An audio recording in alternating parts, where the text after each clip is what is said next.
ბატონო, ახლა დავაშიაროთ.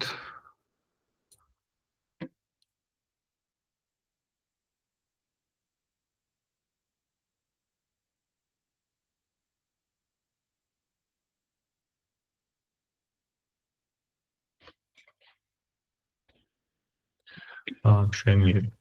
ხო, როგორც გითხარით, ახლა ეს ლექცია იქნება ავტოენკოდერებზე და ერთ-ერთი გამოყენებას გავუვლით. დიდი ხანი არ უნდა გაგრძელდეს წესით. რეალურად კარგად ვერ მომემზადე ამ ლექციისთვის, მაგრამ ვეცდები, რომ ცოტა ისეთ სისწრაფის რეჟიმში მომიწია მომზადება, მაგრამ მედია ყველაფერი კარგად ჩაივრის. ხო, ეხლა მინდა ჯერ ვისაუბროთ ავტოენკოდერებზე, რა არის ეს ავტოენკოდერი. ჩავწეროთ ავტოენკოდერ. და რაღაც სურათს ავიღებ და ოკეი. აი ეს ავიღოთ მაგალითად. ხო, კიდევ ერთხელ ვიმეორებ, ცოტა ვერ მომამზადე სლაიდები და ესეთ რეჟიმში მიწევს, მაგრამ მგონი პრობლემა არ იქნება. ბევრი მაინც არ არის აქ. ხო, ავტოენკოდერი არ არის რამე ახალი ტიპის ტექნიკა ან რაღაცა, ეს არის უბრალოდ არქიტექტურის სტილი, აი როგორც მაგალითად ჩვენ ვისაუბრეთ ადრე sequence to sequence არქიტექტურაზე, სადაც იყო ენკოდერი და დეკოდერი. აქაც დაახლოებით ასეთია, ესე იგი გვაქვს ნეირონული ქსელი, რომელიც შედგება ორი ნაწილისგან, ხო, ენკოდერი და დეკოდერი. ენკოდერი და დეკოდერი ზოგადად შეიძლება იყოს ნებისმიერი ტიპის ქსელი, შეიძლება იყოს კონვოლუციური ნეირონული ქსელი, შეიძლება იყოს RNN-ი, შეიძლება იყოს ტრანსფორმერი. ამას პრინციპული მნიშვნელობა არ აქვს, თუმცა ყველაზე მარტივ შემთხვევაში ეს არის ჩვეულებრივი fully connected ნეირონული ქსელი, რომელიც ჩვენ პირველ ლექციაზე გავიარეთ. ერთი თავისებურება კიდევ აქ რა, ხო, და ჩვეულებრივი აქტივაციებია შრეებს შორის. ესე იგი, როგორც შენიშნეთ, ეს ფორმა მნიშვნელოვანია, თავიდან input-ი გვაქვს რაღაც ზომის და შემდეგ პატარავდება, შემდეგ ყველა შემდეგი ლეიერი. ცენტრში გვაქვს ყველაზე პატარა ზომის შრე და მე ისევ სიმეტრიულად ვაკეთებ გადდიდებებს. ანუ ეს დეკოდერი არის ფაქტობრივად ენკოდერის შემოტრიალებული ვარიანტი. ხო. და ეს არის ფორმა. ეხლა რისთვის გვჭირდება ესეთი რაღაცა? პირველი განსხვავება, რასაც უბრალოდ ჯერ მოდი ვთქვათ, პირველი რაც უნდა შევნიშნოთ არის, რომ input-ი და output-ი აქ ერთი და იგივეა. უბრალოდ განზომილება ერთი და იგივეა. და წინა ჩვეულებრივ სტანდარტულ ნეირონულ ქსელებში, რასაც უყურებდით, output-ზე იყო უბრალოდ label-ი ან რეგრესიის შემთხვევაში რაღაც ერთი რიცხვი, ხო? input-ი გადავყავდა prediction-ში და აქ გვაქვს output-ი გვაქვს იგივე რაც input-ის ზომა. ეს შემდეგი step-ი რაც შეიძლება მივხვდეთ, ლოგიკურად არის, რომ რაც input-ია, იგივე უნდა მივიღოთ output-ზე. და რეალურად ეს მართლაც ასეა, ავტოენკოდერის მუღამი არის, რომ ჩვენ ვისწავლოთ ნებისმიერ ტიპის input-ის, იქნება ეს ტექსტი, სურათი, თუ ნებისმიერი დატის შეკუმშვა და შემდეგ აღდგენა. აი მაგალითად რო წარმოვიდგინოთ როგორ თქვა, აი სურათების დაარქივება რო წარმოვიდგინოთ მაგალითად, თქვა JPG ან PNG ან ფილმების შემთხვევაში MP4 ან რამე თქვათ კოდეკი ნებისმიერი, მუღამი რა არის, რომ ესე იგი ჩვენ გვაქვს რაღაც სურათი, რომელიც საკმაოდ დიდი ზომის არის, ან ვიდეო, ხო, RAW ფორმატში არის საკმაოდ დიდი. და მუღამი არის, რომ ეს სურათი შევკუმშოთ რაღაცნაირად და შემდეგ კონდეს დეკოდერი, ანუ ისევ უნდა აღვადგინოთ. ეხლა win რა არის, ხო, მაგალითად Windows-ზე რაც იყო, ან ნებისმიერი არქივინგის პროგრამა ესე მუშაობს, ანუ იდეა არის, რომ ისე შევკუმშოთ, რომ აღდგენა იყოს შესაძლებელი, თუმცა ბევრ ალგორითმში, მაგალითად JPG-ში, სურათის შეკუმშვა შეუძლებელია, თუ რაღაც ინფორმაციას არ გადავყრით, იმიტომ რომ ცხადია, ხო, ეხლა ვაპატარავებთ რაღაცას და ყველა ვარიანტში რაღაცას გადაყრა მოგვიწევს, მაგრამ იდეა ის არის, რომ გადავყაროთ ისეთი რაღაცა, რაც დიდად მნიშვნელოვანი თვალისთვის არ არის, იმ სურათს რო აღვადგენთ, რაც უფრო კარგი ხარისხის ალგორითმია, თვალმა ვერ უნდა შეძლოს მიხვედრა რა, ესე რომ ვთქვა. აქაც დაახლოებით მოდი შევხედოთ იგივენაირად, ანუ რაღაც ინფუტი შედის, ამ ინფუტს ნელ-ნელა ვაპატარავებთ, ეს ვარდისფრად რაც არის, ამ ეწოდება bottleneck, ანუ ბოთლის ყელი, ანუ ყველაზე წვრილი ადგილი, სადაც უნდა გაიაროს დატა და შემდეგ ეს ინფორმაცია უნდა აღვადგინოთ. ეს არის იდეა. როგორც თქვით. და ამას როგორ ვაკეთებთ ახლა? ესე იგი data რაღაც data გვაქვს, label-ები ამ შემთხვევაში არ გვჭირდება, ანუ unsupervised ტიპია ეს autoencoder-ი და output-ზე უნდა, ანუ output-სა და input შორის უნდა იყოს რაც შეიძლება დიდი მსგავსება. მსგავსება შეგვიძლია გავზომოთ მაგალითად თუ არის სურათი პიქსელებს შორის mean squared error-ით თქვა პირობითად. თუ არის თქვა რაიმე სხვა მაგალითად რაღაც კატეგორიული ტიპის მონაცემებია თქვა რაღაც რიცხვებია ნებისმიერი მანდაც შეგვიძლია mean squared error-ი ავიღოთ. ნუ კიდევ შეიძლება სხვა რაღაცაც იყოს, მაგრამ ძირითადად mean squared error-ია, მაინც რომ input-ი იყოს მსგავსი output. და მოკლედ ამ ნეირონქსელს ვასწავლით, რომ თავისი რაც შევა ის შეკუმშოს და მე აღადგინოს თავისი თავი, ესე რომ ვთქვა და ვატრენინგებთ mean squared error-ით. ამ იდეა ეს არის. ხო, ნუ აქ ამას აღარ შევყვებით.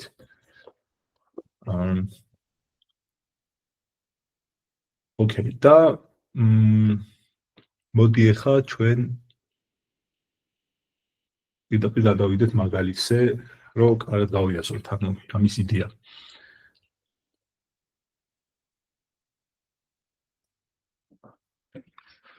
აი, ეს თქონდა. ოკეი. ხო, ეს ნოუთბუქი ვიპოვე ქეგლზე. საკმაოდ კარგი ნოუთბუქია და ამ autoencoder-ი ახლა რაც ვისაუბრეთ, ამის მეშვეობით ხსნის ანომალიის დეტექციის ამოცანას. ახლა ანომალიის დეტექციის ამოცანა რა არის რეალურად? ანუ ჩვენ შევეხეთ რეალურად კლასიფიკაციის და რეგრესიის ამოცანებს, ხო? ანუ ანომალიის დეტექცია არის კლასიფიკაციის ამოცანა, სადაც ეს ანუ რაღაც data გვაქვს და ამ data-დან არის რაღაც ანომალიები და არის ჩვეულებრივი სამპლები. ნუ აი მაგალითად რაღაც პირობითად ბანკის ტრანზაქციებია სტანდარტული მაგალითი, ხო? აი ვთქვათ სტანდარტული ტრანზაქცია და თაღლითური ტრანზაქციები. ნუ თაღლითობები იშვიათად ხდება, ბევრად ვიდრე სტანდარტული ტრანზაქციები. და ნუ ეს ამოცანა არის, რომ მოდელი მიხვდეს, რომელია თაღლითური ტრანზაქცია. მეორე მაგალითი შეიძლება ავიღოთ, თქვათ, ქარხანა კონვეიერზე აწარმოებს, თქვათ, რაღაც ნაწილს, თქვათ, მანქანის რაღაც პირობითად საბურავებს აკეთებს კონვეიერი და რაღაც ეტაპზე დეფექტური საბურავები გამოეპარება, თქვათ, არ ვიცი, 100-ში 1 ან 1000-ში 1. და ნუ მიზანი არის, რომ მოდელმა ეს ანომალიური სამპლები ამოიცნოს რა. ხო, ახლა სირთულე აქ ის არის, რომ ანომალიები ძალიან იშვიათია და ძალიან რთულია ანომალიური დატის მოგროვება. ეხლა მაგალითად ბანკის ტრანზაქციებს რო დაუბრუნდეთ, მან ეხლა სპეციალურად ხო არ გააკეთებ თაღლითობას, ნუ არსებობს რაღაც სიმულაციები, მაგრამ ვიღაცამ თუ არის თაღლითა და ფული თუ არ მოიპარა, შენ ხელოვნურად მაგ დატას ვერ დააგენერირებ, ანუ რაღაც არსებულიდან უნდა აიღო. ხო, იგივე, ნუ საბურავის შემთხვევაში რაც ვახსენე, უფრო მარტივია, შეიძლება ვთქვათ, პირობითად გადაჭრა ან რაღაც დახაზო და ეს ხელოვნურად სინთეტიკური დეფექტი შექმნა, მაგრამ შენ ხო არ იცი, ანუ რეალურად ის ქარხანა როგორ დეფექტიანს ქმნის. ამიტომ შენი ხელოვნური შექმნილი დეფექტი შეიძლება არ იყოს, ვთქვათ, კარგი ასახვა რეალური სამყაროსიდან. ამიტომ აი ეს დეფექტური პოზიტივ სამპლების შეგროვება არის ძალიან რთული. და მუღამი არის, რომ ჩვენ ცოტა განსხვავებული მიდგომა გამოვიყენოთ და მოდელის დატრენინგებისას საერთოდ არ გამოვიყენოთ პოზიტივ სამპლები. ანუ შევეცადოთ, რომ მხოლოდ ნორმალური სამპლებით, არა ანომალიებით ავაგოთ ისეთი მოდელი, რომელიც ავტომატურად კარგად იმუშავებს ანომალიებზეც. ეს არის ამოცანა რა, რეალურად. ახლა თითქოს ძალიან შორს არის ეს ავტოენკოდერიზე რატო ვილაპარაკე, მაგრამ ნელ-ნელა გამოჩნდება. Okay, მოკლედ ამოცანა არის ეს unsupervised learning with autoencoders. ესე იგი მონაცემები ამ შემთხვევაში გვაქვს. კარგად ჩანს თუ ცოტას გავადიდეთ, მოდი რომ აი ეს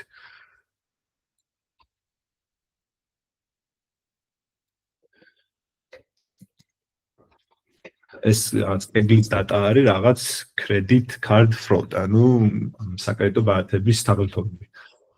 ხო, ну ეს რაღაც ესეთი CSV ფაილია, რომელიც პირდაპირ რაღაც ეგლის API-ია და აი აქ იწერს ამ data-ს. ეს რეალურად არც გამირჩევია, ну просто აი აქ data გვაქვს რა. ხო, და ეს არის data-ის აღწერა, ეს ჩავაკოპირე, ესე იგი გვაქვს ტრანზაქციები რაღაც სექტემბერ 2013-ის რაღაც სექტემბერსო 2 დღის განმავლობაში გვაქვს ეს ტრანზაქციებიო, ესე იგი 492 თაღლითობა გვაქვს 284,000-დან, ანუ ეს პოზიტივ სამპლები არის ძალიან ცოტა, როგორც თქვით. და პოზიტივ კლასი ფროდი არის მხოლოდ 0.1% ჯამური ტრანზაქციების.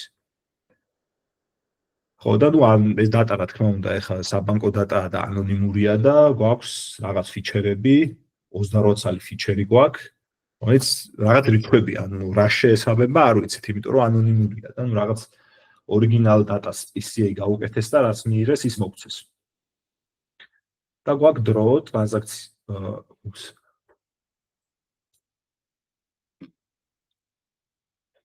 time გვაქვს დრო და amount-ი, ანუ რა დროს მოხდა ტრანზაქცია და რამდენი ფული ანუ რა თანხის ტრანზაქცია მოხდა.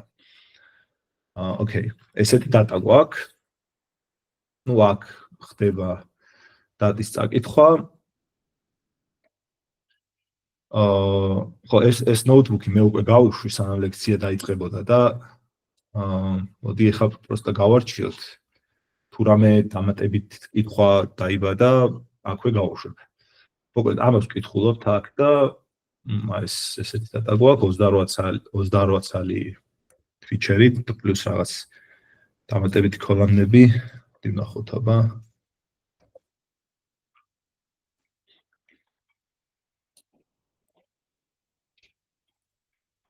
ხო, მოდი თავიდან ვქნათ, იმიტომ რომ მე რაღაც feature engineering-ს აკეთებენ და ისინი ცალკე გამიხილოთ. ხო, ანუ საწყის data არის ესეთი, მოკლედ 28 წელი ფიჩერი, რაღაც რიცხვები, ეს ტრანზაქციის თანხა და კლასი, ანუ კლასი ნუ ძირითადად 0-ია, იმიტომ რომ ეს რომ ნახოთ value counts. მართლაც აი 284,315 ნორმალური ტრანზაქცია გვაქვს და 494 თაღლითური. ხო, ნუ აქ ეს სტანდარტულად.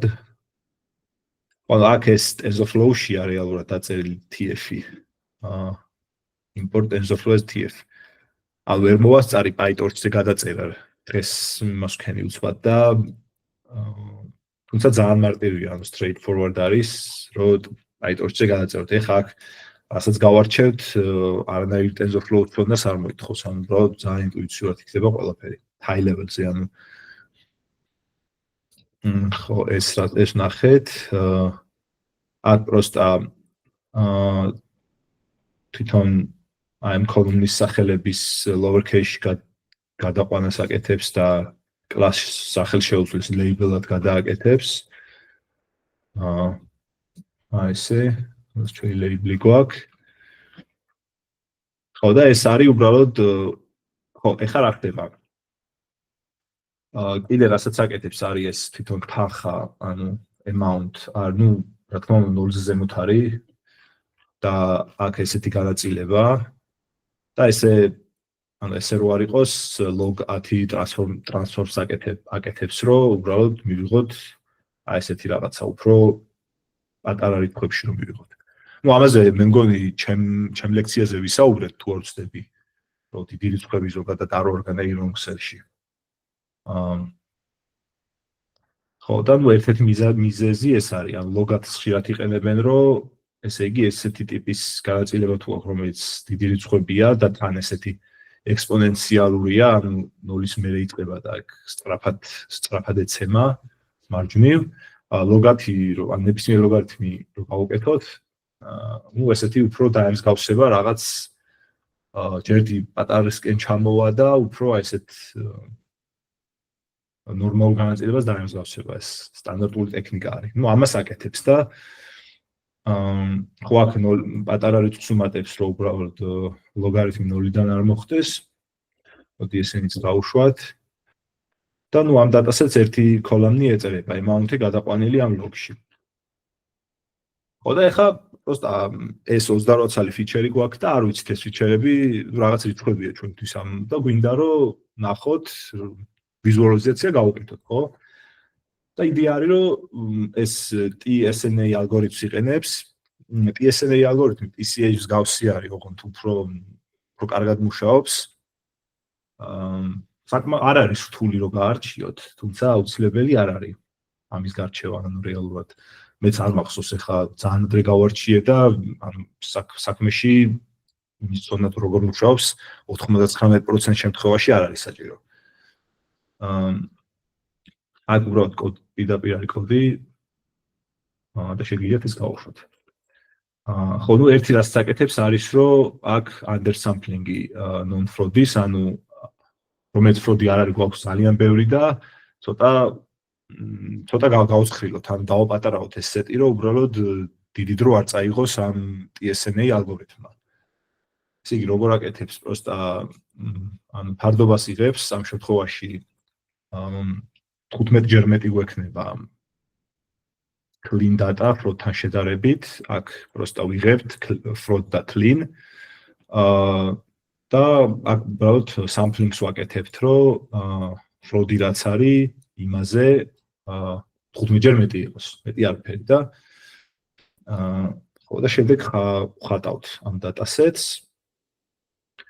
მოკლედ 300,000-დან ჩამოვედით სადღაც 7,000-მდე, რომ უბრალოდ ბევრი დრო არ დავხარჯოთ ამ ვიზუალიზაციისას და აქ просто კოდი აქვს SK learning-ში არის ეს TSNA ფუნქცია, აქ უთითებთ რამდენი განზომილება გვინდა და რაღაც random state-ი და fit transform-ით პირდაპირ ამ ფიჩერებზე ეს ალგორითმი იფიტება და მე ანუ просто ვხატავთ რა და ესეთ რაღაც გამოდის. ხო, ეხლა აქ საინტერესო რა არის, რომ ანუ ეს თვითონ fraud-ი, რომელიც არის, ანუ ამ 28 ფიჩერი რაც ქონდა, ამ ალგორითმმა ჩამოიყვანა 2 ფიჩერზე და ამ 2 ფიჩერში კარგად დაიჭირა, რომ ეს ანომალიები რეალურად განსხვავდება ამ დანარჩენი სუფთა დატისგან. თუმცა აი აქ თუ შევნიშნავთ, პატარა წითლები მაინც დატოვებულია ალაგ-ალაგ. აი გამორჩენილია, მაგრამ ძირითადი კლასტერი დაიჭირა ამ ალგორითმმა. ანუ ეს რაც ნიშნავს ახლა, რომ ეს ფიჩერები რაც გვაქვს 28 ფიჩერი საკმარისია, რომ რაღაც დონეზე ეს fraud-ი ამოვიცნოთ, იმიტომ რომ აგერ ამ ალგორითმმა შეძლო რომ ეს კლასტერები გამოეცალკევებინა რა. ოკეი, ეს გვაქვს. ეხლა ჩვენი მიზანი არის, რომ უბრალოდ რაღაც ალგორითმული მეთოდი გქონდეს, რომელიც აი ამ განსხვავებულ კლასტერს დაიჭერს.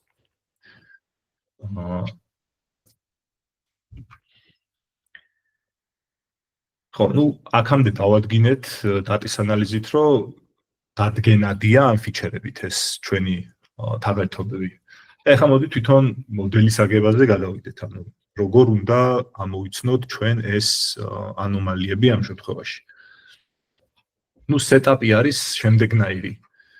როგორც თქვით, training dataset-ი შედგება მხოლოდ სუფთა ტრანზაქციებით, იმიტომ რომ ლექციის დასაწყისში რაც თქვით, fraud-ების ხელში ჩაგდება საკმაოდ რთული ამოცანაა და ჩვენ გვინდა მოდელი ავაგოთ მხოლოდ სუფთა დატით.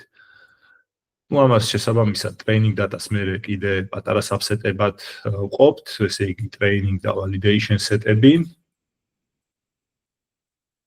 და ტესტ და მხოლოდ რაც ამ მოდელს დავატრენინგებთ, მე ცალკე გვექნება test data, რომელიც შედგება მიქსისგან, ანუ გვაქვს non-fraud-ების და fraud-ებიც. აი ესეთ სპლიტს ვაკეთებთ რა. ხო, თუ რამე შეკითხვა არის, პირდაპირ აქვე მკითხეთ ნებისმიერ მომენტში. ოკეი, და ხო აქ პროსტა კოდი წერია, რომ ეს დატის გაყოფა მოხდეს. ესე იგი ხო, ეს ჩვენი სუფთა დატა და ფროდი. ხო, აქ შაფლინგს აკეთებს უბრალოდ სტანდარტული პროცედურა. ესე იგი X-train-ი, როგორც თქვით, მხოლოდ სუფთა დატისგან შედგება და test set-ში არის, როგორც ამ კონკატენაციას ვაკეთებთ, როგორც სუფთა დატის რაღაც ნაწილი, ასევე ყველა ფროდის დატა, რაც გვაქვს. ხო, ეს არის და მე train data-ს თავის მხრივ ყოფთ train-ად და ვალიდაციად და აქ უბრალოდ label-ის გამოყოფა ხდება ცალკე, რომ X-ი ცალკე ფონდეს და Y-ი ცალკე. თუმცა როგორც თქვი, label-ებს ამ დატაში კი არის ეს label-ები, მაგრამ ტრეინინგის დროს ეს label-ები არ გამოიყენება, იმიტომ რომ unsupervised learning-ის ალგორითმია. ხო, ეხლა მოდი ხო აქაც რაღაც სტანდარტული ისენია, ესე იგი დატის ნორმალიზაცია, სტანდარტიზაცია, ესე იგი წინა მე თუ არ ვწდები ვახსენე პირველ ლექციას, სულ პირველ ლექციაზე ამას რატო ვაკეთებთ, არ შევავწდები.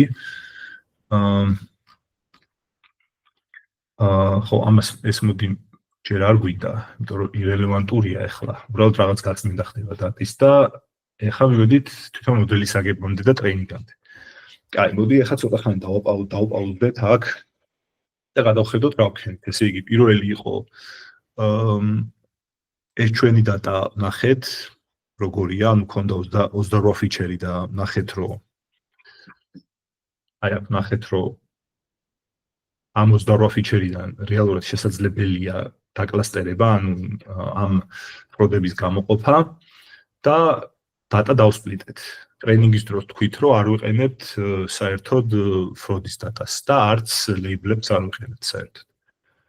და ეხლა გვაქვს აუტოენკოდ და ეხლა ეს მოდელი არის აუტოენკოდერი, ხო და ეხლა როგორ ვაკეთებთ ამას?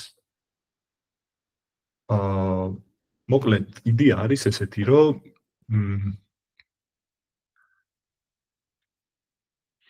ჩვენ თუ ამ აუტოენკოდერს ვასწავლით, რომ კარგად ისწავლოს ტრანზაქციების შეკუმშვა.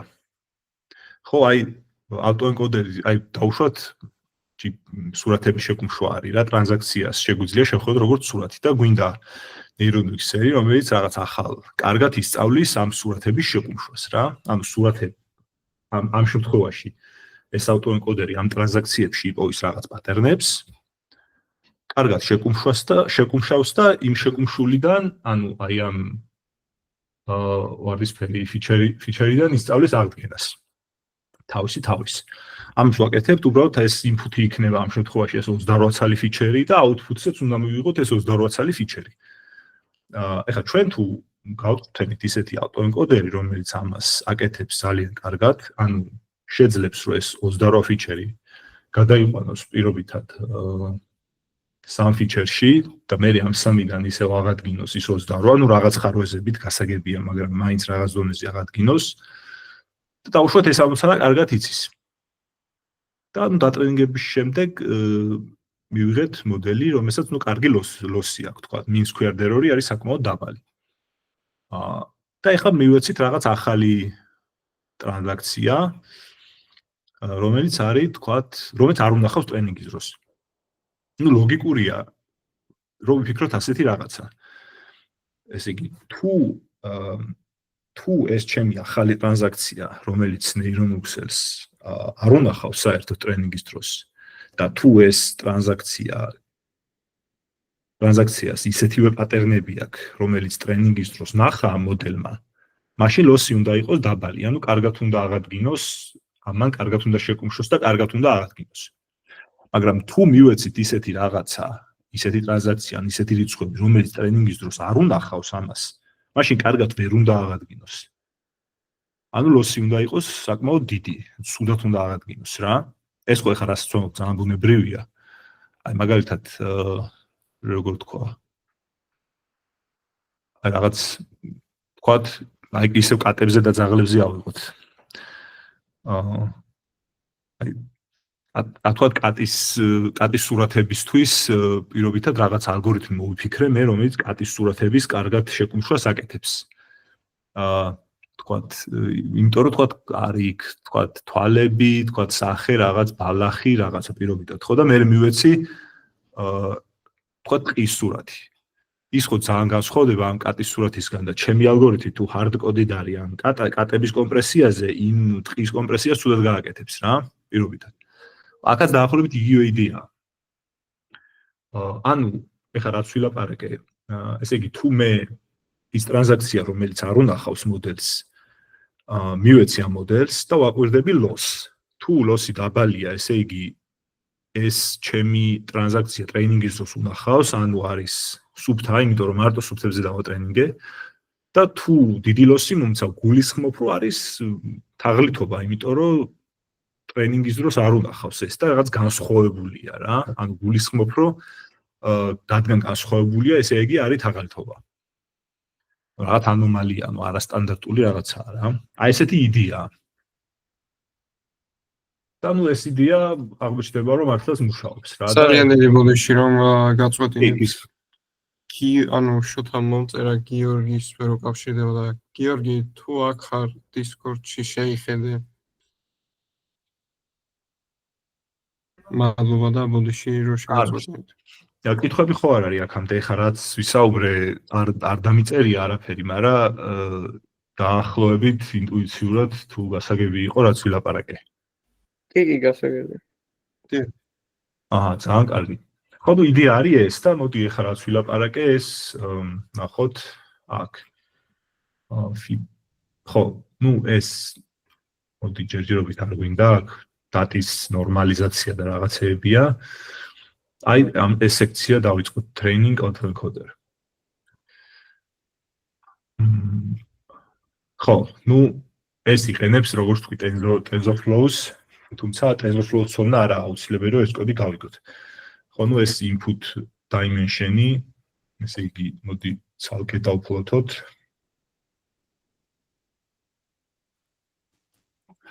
ხო, 29 რატო, ესე იგი 28 ფიჩერი გვაქვს და პლუს თანხა. გამოდის 29. Batch size 256 თქვა და 100 ემოქა პირობითად.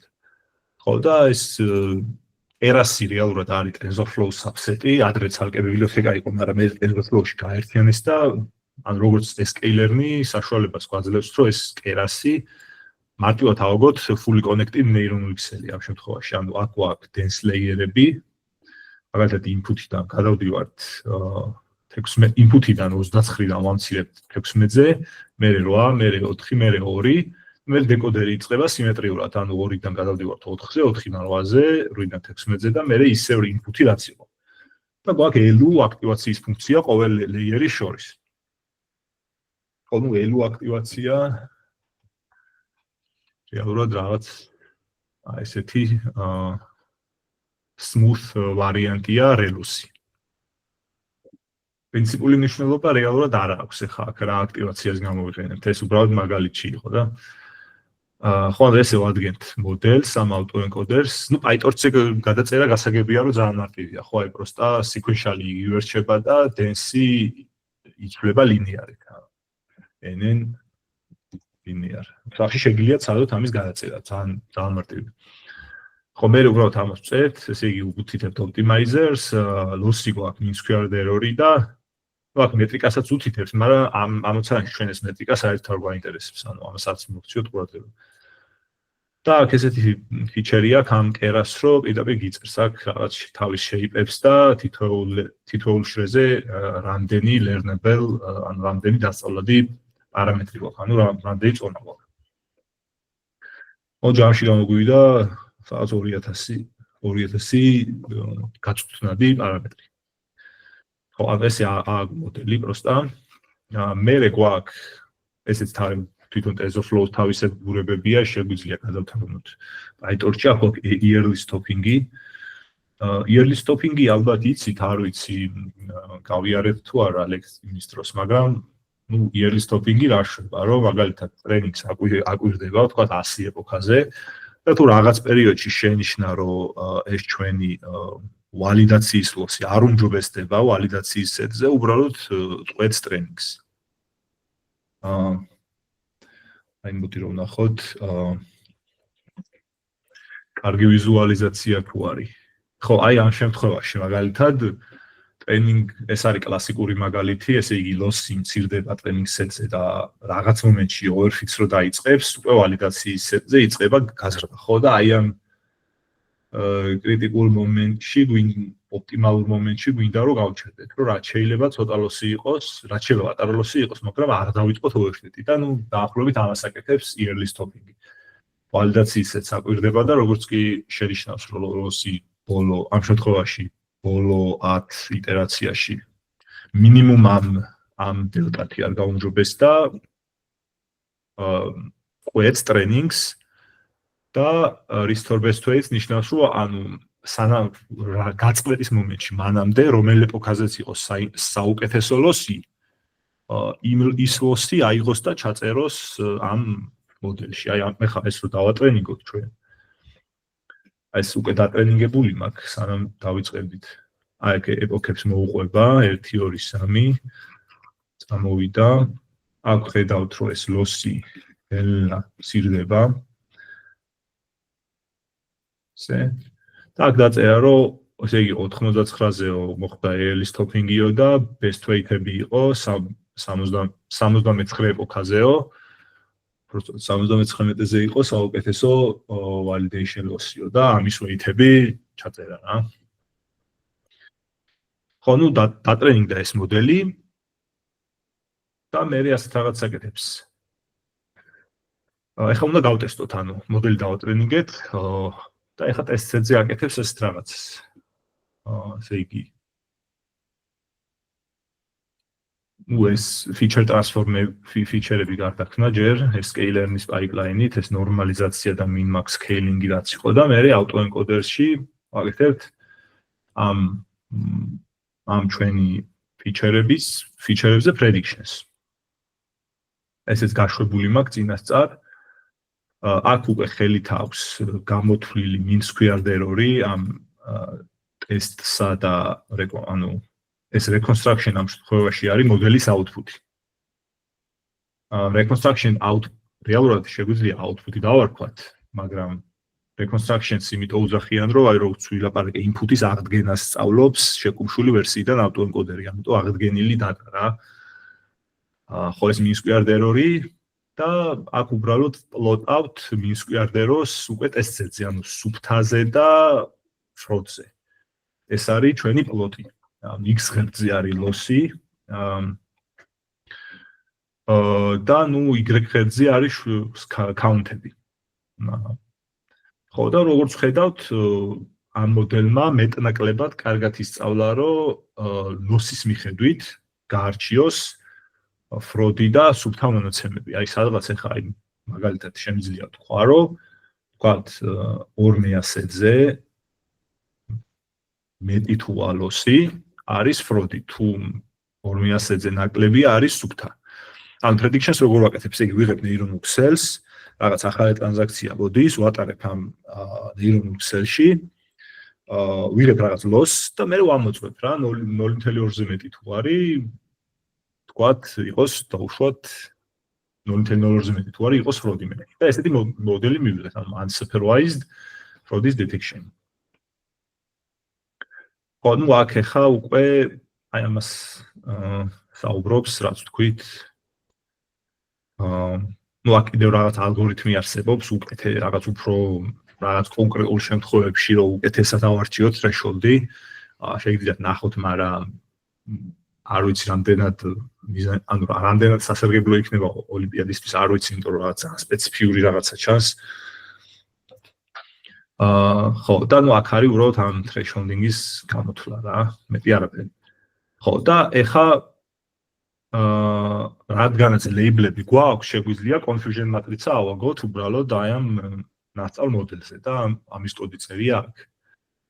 ეს არის confusion matrica, ნუ თლად კარგად არ მუშაობს, მაგრამ მარტივი მოდელით საკმაოდ კარგად მუშაობს. ხო, ნუ ესეც წერია.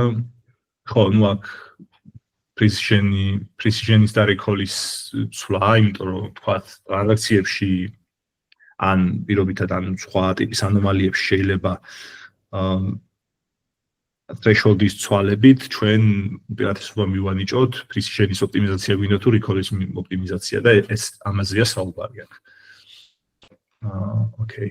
ხო, და ეხლა მოდი უკვე ცოტა ეს გავიგეთ, ესე იგი როგორ მუშაობს ეს ავტოენკოდერი, ეხლა სხვა საკითხზე გადავიდეთ.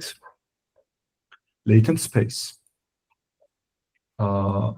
Latent space ნიშნავს ჩვენ გვაინტერესებს აი ამ ეს input-ი არის სტატისი space-ი, feature space-ი, ესე ქვია და latent space-ი არის თვითონ აი ეს ჩვენი bottleneck layer-ის, როგორც აღნიშნეთ, space-ი, ანუ მთელი ჩემი input data რო გავატარო neural network-ში და მინდა რომ დავაკვირდე აი ამ bottleneck-ში რა ხდება, ანუ მინდა დაახლოებით გამოვიკვლიო რა შვება neural network-ში. ხო.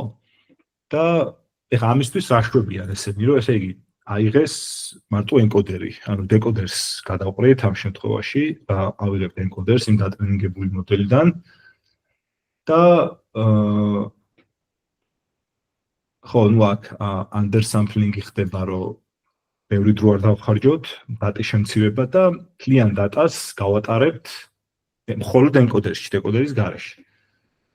და ნუ აქ dwarf-ები ორი განზომილება იყო მარტო. ხო, ორი არის, ყველაზე bottleneck-ის ზომა არის ორი. ანუ ორ განზომილებიანი ვექტორის პირდაპირ ვიზუალიზაცია შეგვიძლია ჩვენ და ხო, აი აქ არის მაგის ნახატი. ხო, ნუ რაც ხედავთ, რომ ესე იგი ეს ჩვენი latent space-ი, ანუ ის ორი განზომილება, ამ შემთხვევაში x, y-ი, კარგად ანცალკევებს ფროდს non-fraud-ისგან, ანუ წფივად, წფეებით შემიძლია ეს გამოვყო. და ნუ ეს კარგი შედეგია, იმიტომ რომ ესე იგი neural network-მა ისწავლა, რომ ძალიან ეფექტურად, ანუ წფეებით, ძალიან მარტივად ისე გარდაქმნას input-ი, რომ წფეებით იყოს გაყოფადი ეს ჩვენი fraud-ი non-fraud-ისგან. ნუ ეს აქ მარტივი ანალოგია არის რეგრესიაში და კლასიფიკაციაშიც ეგრე გვინდოდა და რეალურად neural network-ებშიც, რომ ეს input feature space-ი, აი თქვათ რაღაც რთული space, რაღაც რთული ისა გვაქვს, decision boundary და უნდა გარდაქმნას წრფივად გაყოფად იმათ, რომ შემდეგ უკვე მარტივად შევწყვეტ მთელი neural network-ის მუღამიც ეგ არის. ხო და აქაც დაახლოებით გავს რაღაც შვება, რომ ესე იგი წინა სურათი იყო საკმაოდ რთული, აი აქ აი ესეთი რაღაც მივიღეთ და ეს გარდავქმნით მარტივ რაღაცით. ოკეი, ხო, თუ სულ ეს არის ეს latent space-ის გამოკვლევა რეალურად ამ შემთხვევაში საჭირო არ არის. თუმცა ეს უბრალოდ იმისთვის არის, რომ მივხვდეთ დაახლოებით რა შვება neural network-ი. ხო, ახლა გამოყენებებს რაც შეეხება ძირითადად ანომალიის დღესდღეობით, ახლა თქვენ რომ დაგუგლოთ ავტოენკოდერს, ბევრი გამოყენება ესე პრაქტიკაში არა აქვს. ნუ ანომალიებში გამოიყენება, ანომალიის დეტექციაში გამოიყენება ძირითადად. ნუ კიდევ ადრე გამოიყენებოდა უფრო რაღაცეებში, მაგრამ ეხლა ძირითადად ანომალიებში გამოიყენება. ხო, კიდევ რა შეგიძლიათ ამით გააკეთოთ სახში მაგალითად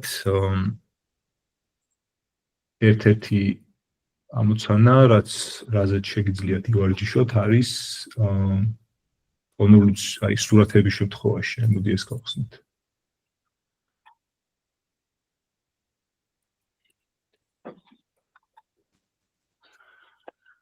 ანუ ამას ქვია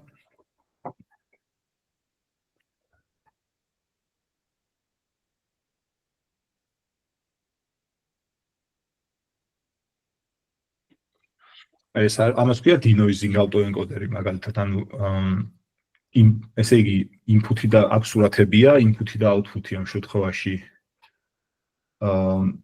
ეს და იგივეა, თუმცა inputs უმატებენ რაღაც noise, რომ data augmentation-ის ვარიანტია ეს noise-ი, რომ უფრო კარგად ისწავლოს ეს აღდგენა.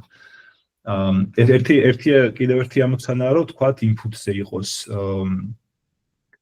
თქვათ დაბლურებული სურათი და აქ მივცეთ კარგი და output-ზე იყოს არადაბლურებული სურათი. ამით ადრე აკეთებდნენ სუპერ რეზოლუციას, ანუ დაბალი ხარისხის სურათი, რომ კარგ ხარისხში გადავიყვანოთ. აი მაგალითად ახლა მოდი სუპერ რეზოლუცია.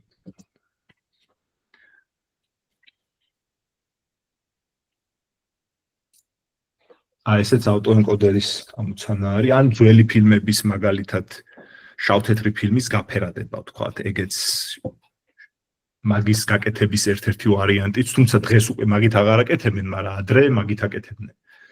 ესე იგი, გვაქვს სურათები, ხელოვნურად გავაშავ-თეთრებ ამ სურათს, input-ზე მივცემ შავ-თეთრ სურათს და output-ზე მივცემ ფერად სურათს და ნეირონული ქსელი მერე სწავლობს შავ-თეთრი სურათიდან გაფერადებას სურათის. სუპერრეზოლუცია უბრალოდ სული ხარისხის სურათი შედის და გამოდის კარგი ხარისხის სურათი და ხარისხის გასაუმჯობესებლად შეგვიძლია გამოვიყენოთ. ხო, ну ესეთი მეთოდები autoencoders ამისთვის იყენებდნენ თუ არ ვცდები 2015 წლიდან, სანამ ეს stable diffusion და ეს თანამედროვე მოდელები vision transformer-ები არ შემოვიდა. დღეს ამას აღარ იყენებენ, როგორც ვიცი. ხო, ну აი ამაზე შეგიძლიათ გატესტოთ, მაგალითად კონვოლუციური ქსელით შეგიძლიათ ეს ორი ამოცანა გააკეთოთ, თქვათ, ან სუპერ რეზოლუცია, ან თქვათ შავ-თეთრის გადაყვანა, ან რაიმე მსგავსი. ოკეი, რავი, ეს იყო დღეს, მეტი არაფერი არა გვაქვს. შეკითხვები ხომ არა გაქვთ რამე და დავასრულებთ და ну დავალებებიც თუ მოასწრებთ, ну სხვა რამეზე თუ მუშაობთ, ოკეი, თუ რამე ოლიმპიადების რამეს არჩევთ, ეგ ჯობია გაარჩიოთ, თუ არა და დამატებით დროში აი ეს რაც გითხარით, შეგიძლიათ ნახოთ. კარგი, მოდი ახლა გამოვთოთ ჩვენი პრეზენტაცია და რეკორდინგიც გამოვთოთ.